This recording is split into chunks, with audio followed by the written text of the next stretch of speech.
韩国人气女团 BLACKPINK 当中，来自泰国成员 Lisa 有着人人羡慕的完美身材比例、深邃五官，加上又是队内的舞蹈担当，拥有大批粉丝爱戴。但她最近却因为先前素颜上综艺节目，被韩网友歧视靠化妆隐藏东南亚脸孔。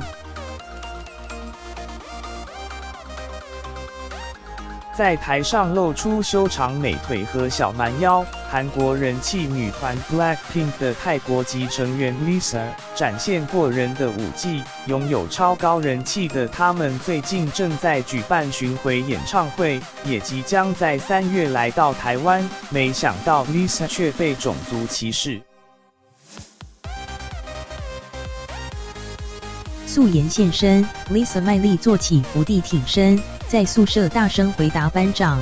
有韩国网友把她去年参加综艺节目《真正的男人》素颜影片挖了出来，更留言嘲笑靠化妆隐藏东南亚脸，韩国化妆技术真的很了不起了等等，引起粉丝不满，纷纷留言力挺。相关内容被泰国媒体报道，引发了争议。韩团 GOT7 成员 Bam Bam， 我和 Lisa 姐姐是朋友，所以也有和她联系，有为她打气。就连韩团 GOT7 的泰国成员 Bam Bam 也跳出来关心。而他们巡回时来到 Lisa 的家乡泰国 ，Jennie 也公开在台上喊话。